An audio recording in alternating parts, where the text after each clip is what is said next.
بسم الله الرحمن الرحيم والصلاة والسلام على رسول الله. السلام عليكم. ملاعبنا ارتاحت من روائحكم. تعليق صادم من صحيفة جزائرية عن تنظيم كأس إفريقيا. أثار تعليق لصحيفة الشروق الجزائرية عن عدم منح الجزائر تنظيم كأس إفريقيا للأمم لعام 2025 غضبا واستياء على مواقع التواصل الاجتماعي. ونشرت الصحيفة عبر صفحتها في الفيسبوك تعليقا يقول: عذرا إفريقيا، فملاعبنا ارتاحت من روائحكم، كرد على اختيار المغرب لتنظيم الكأس الأممية الإفريقية القادمة. وأضافت الصحيفة في خانة التعليقات: عذرا إفريقيا، فملاعبنا ارتاحت من روائح مسؤولي الكاف وأصحاب الرشاوي القذرة. وأثار التعليق غضبا من المعلقين الجزائريين الذين اتهموا الصحيفة بالعنصرية وطالبوها بحذف التعليق. واعتبر الإعلامي الجزائري حكيم بوغرارة أن مثل هذه التعاليق مرفوضة وغير مبررة. وذكر بوغرارة في حديث لموقع الحرة أن القانون الجزائري يعاقب على خطاب الكراهية والعنصرية، مؤكدا أن السلطات الجزائرية انسحبت من التنظيم وتحدثت عن توجيه الجهود لتحسين أوضاع الداخل دون تعليقات سلبية. وأضاف بوغرارة أن التعليق وإن كان يبقى حرا فإنه تجاوز الأخلاقيات وهو أمر غير مقبول ويسيء لصورة الجزائر. ورأى بوغرارة أن هذا الموقف معزول عن الموقف الرسمي للجزائر، مشيرا إلى أن الجزائر أكبر من أن تستغل هذا الأمر للتهجم على إفريقيا. وتابع بوغرارة أن اختيار ملف المغرب يجب احترامه، والمغرب يستحق تنظيم دورة كأس إفريقيا، وأن الرأي العام الجزائري لم يتأثر كثيرا بالنظر العلمي بعديد النقائص، وهذا ليس عيبا. وعلى صفحتها اعتبر معلقون جزائريون أن تعليق الشروق يعكس عنصريته وأنه تعليق غير لائق من صحيفة مثل الشروق. وقال المستخدم أحمد منوار أسفل منشور الصحيفة العنصرية بما تحمله الكلمة من معنى الحقد الدفين. وأضاف متصفح آخر: حتى صحيفة الشروق الجزائرية تنتمي لإفريقيا، وقد فاز المغرب بشرف استضافة كأس الأمم الإفريقية لكرة القدم لعام 2025 بعدما سحبت نيجيريا وبنين ملفهما المشترك، وقبل ذلك الجزائر، وذلك وفق ما أعلن الاتحاد الإفريقي للعبة الكاف الأربعاء خلال اجتماع لجنته التنفيذية في القاهرة. وكان الاتحاد الجزائري أفاد الثلاثاء أن انسحابه يأتي بسبب النهج الجديد الذي يتبعه الاتحاد في الاستراتيجية تطوير كرة القدم في الجزائر، مضيفا: يركز الاتحاد جهوده في إعادة تنظيمه وتنشيط كرة القدم في الجزائر، كما يكرر التزامه الثابت بتطوير كرة القدم الإفريقية. وقال رئيس الاتحاد الإفريقي للعبة جنوب إفريقي باتريس موتيسيبي إن الملف المغربي لتنظيم إفريقيا 2025 جاء مطابقا لكل المعايير التي وضعها الكاف، وتابعنا كل النجاحات التي حققها المغرب مؤخرا في كل التظاهرات الكروية التي استضافها. تفاصيل حول كأس إفريقيا 2025 بالمغرب، تنظيم مونديالي في فصل الصيف والافتتاح بالرباط. وفي التفاصيل يجمع العديد من المتتبعين للشأن الرياضي الإفريقي على أن المغرب سيقدم نسخة متميزة من كأس إفريقيا سنة 2025 بمواصفات عالمية. وحسب مصادر مطلعة على تفاصيل الملف المغربي الذي قدمه رئيس الجامعة الملكية لكرة القدم فوزي القجع أمس أمام اللجنة التنفيذية للاتحاد الإفريقي لكرة القدم ونال موافقة الأفارقة بالأغلبية، فإن المغرب عازم على تقديم نسخة غير مسبوقة من الكان بمواصفات أوروبية. وأوردت ذات المصادر أن كأس إفريقيا المقبلة بالمغرب ستلعب في الصيف وليس في يناير كما هو معهود في البطولة القارية، وهو ما سيجعل الاحتفالات متميزة، خاصة مع الشغف الذي تعرف به الجماهير المغربية داخل وخارج أرض الوطن.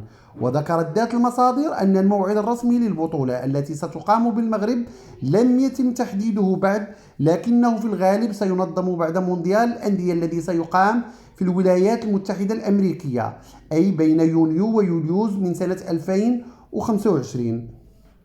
ولم تستبعد ذات المصادر أن يتم إصدار بطاقات المشجعين فان إيد مثلما فعلت الفيفا في مسابقة كأس العالم في روسيا وقطر، وذلك لتنظيم دخول الجماهير إلى الملاعب وإمكانية استفادتها من عدة خدمات رياضية وغيرها. وبالنسبة للملاعب فإن المغرب قدم 6 ملاعب رئيسية لاحتضان البطولة، ويتعلق الأمر بكل من ملاعب مراكش، الرباط، الدار البيضاء، طنجة، فاس وأكادير. وسيلعب المنتخب الوطني المغربي مبارياته في الدور الأول بالعاصمة الرباط، التي ستحتضن مباراة الافتتاح على أرضية الملعب الذي تعاد حاليا تهيئته ليصبح جوهرة رياضية حقيقية. وبالنسبة للمباراة النهائية فإنها ستجري حسب ذات المصادر بالعاصمة الرباط أيضا، فيما سيتم توفير ملعب تدريب لكل منتخب، أي 24 ملعبا خاصا بالتدريب، وهي سابقة في تنظيم بطولة كأس إفريقيا. يشار إلى أن فوزي القجع رئيس جامعة الكرة أكد في تصريح له أمس بالقاهرة أن محطة تنظيم كأس إفريقيا 2025 هي مرحلة لتهيئة نحو تنظيم مونديال 2030. وأكد القجع أنه سيتم الإبقاء على مركب محمد الخامس بالدار البيضاء مع بناء الملعب الكبير بالضواحي. وكشف القجع أنه مباشرة بعد كأس إفريقيا 2025 سيتم مواصلة العمل لإعادة تهيئة ملاعب مراكش وأكادير وفاس لتكون جاهزة لمونديال 2030.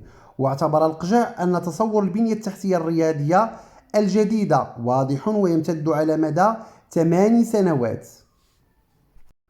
تقرير الشركة الألمانية لتفتيش: الجزائر تفتقر لجودة إيواء ونقل وتغذية الوفود المشاركة لتنظيم إفريقيا 2025.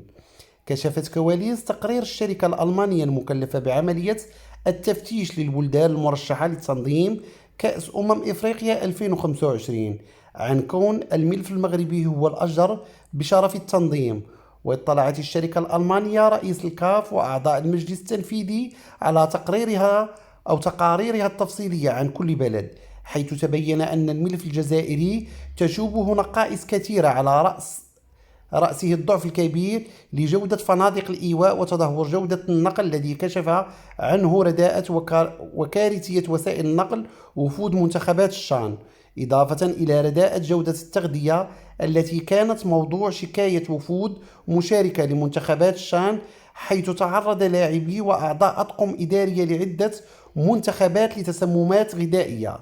الشركة الألمانية المتخصصة في تفتيش البلدان المرشحة اعتمدت على تفاصيل دقيقة رجحت الملف المغربي بعدما كانت حاضرة في مباريات مونديال الأندية بكل من الرباط وطنجة، حيث فنادق الإيواء من مستوى عالمي وجودة التغذية المشهود لها قاريا وعالميا، فضلا عن التجهيزات الصحية، حيث أضحت جهات المملكة تتوفر على عدد متنامي من المستشفيات الجامعية والإقليمية، إضافة إلى مستشفيات خاصة عززت عدد الأسرة المتوفرة وأسرة الإنعاش التي تقارب عدد أسرة بلد متقدم كفرنسا. تقارير مفصلة حول تقييم سير استعدادات البلدان المرشحة قدمتها الشركة الألمانية المتخصصة لرئاسة الكاف بعدما قامت بزيارة ميدانية واستخدمت المواصلات العامة واختارت الإيواء بفنادق مختلفة، حيث تبين أن المغرب هو البلد الأفضل للاستضافة حدث قاري كبير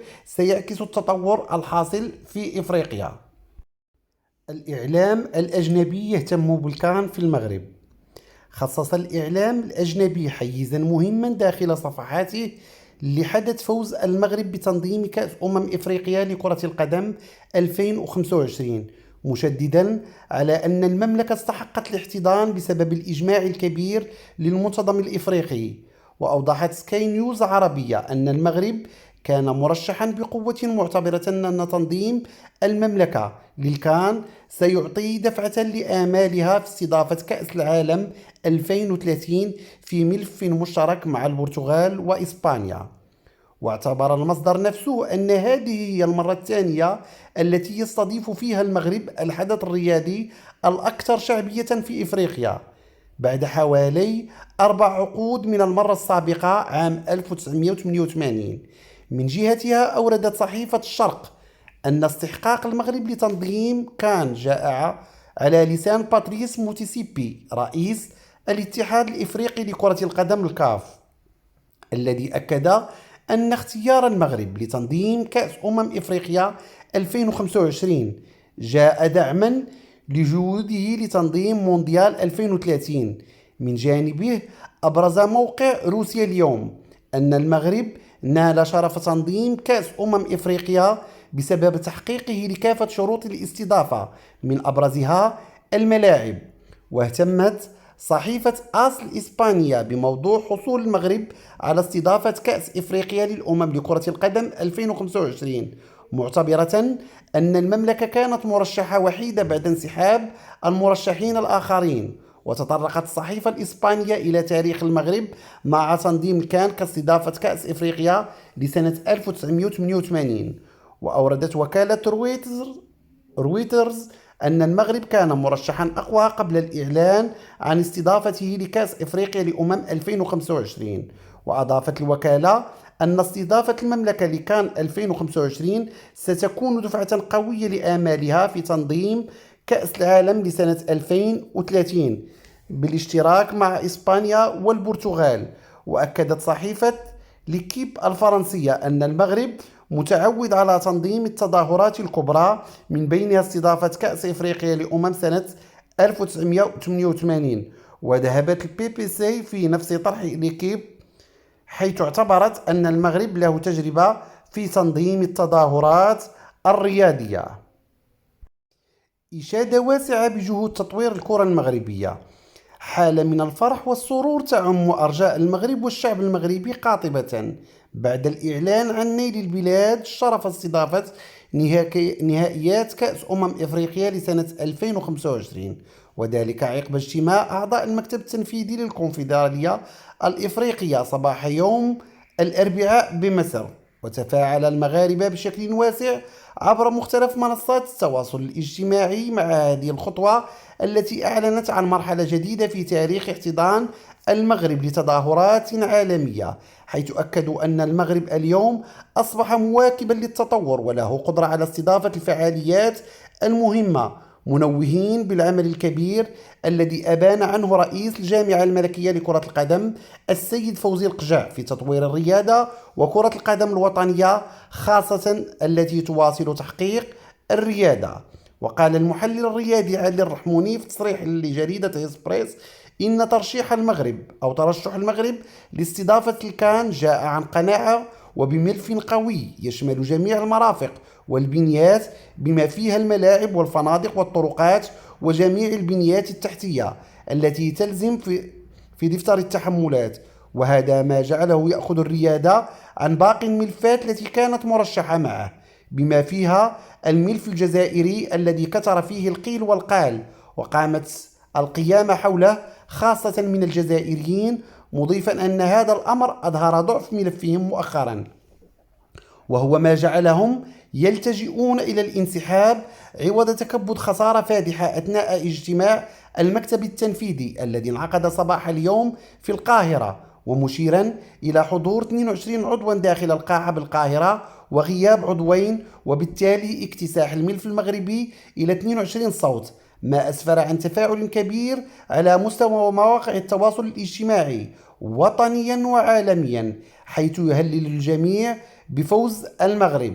وتابع المتحدث ذاته بأن الكاف كانت ذكية في قرارها إذ منعت الجزائر من سحب ملفها، لكن ما اتضح خلال الاجتماع أن كل أعضاء المكتب التنفيذي المكون من رؤساء الاتحادات الأفارقة اقتنعوا بالملف المغربي واعتبروه ملفا إفريقيا، بحكم أنه مقبل على الترشيح لتنظيم كأس العالم 2030 بملف ثلاثي مشترك بين المغرب وإسبانيا والبرتغال، وهو ما تجلى في خروج بلاغ رسمي من القاهرة مفاده أن السيد فوزي القجع ورئيسي الاتحادين الإسباني والبرتغالي سيعقدون ندوة صحافية بالمغرب لإعلان ترشحهما رسميا، وهو ما جعل الأفارقة يمنحون المغرب فرصة التنظيم كاستعداد لكأس العالم.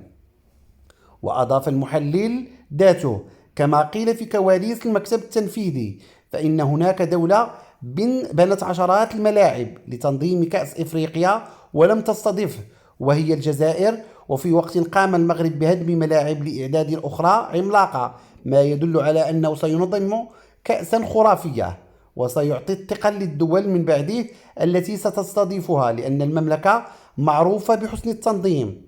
ويروي عادل الرحموني أنه بمقارنة على مستوى التأطير والتكوين والبنيات التحتية بين عهد جامعة فوزي القجع وسابقاتها، فإن الهواءات على سبيل المثال كانوا يلعبون في ملاعب صعبة، واليوم أصبحوا ممتازة وبنيات تحتية ملائمة. واستطرد المتحدث أن دفتر تحملات الآن رفع سقفه من الجامعة الملكية المغربية برعاية فوزي القجع، وأعطى صورة عن أن المغرب أصبحت له بنيات تحتية قوية على المستوى الرياضي بصفة عامة وكرة القدم بصفة خاصة. فضلا منكم وليس أمرا مني، اشتركوا في القناة وفعلوا الجرس ليصلكم كل جديد، ولا تنسونا من تعليقاتكم وأخذ آرائكم في كل المواضيع المطروحة في هذا الفيديو. دمتم بخير وإلى اللقاء.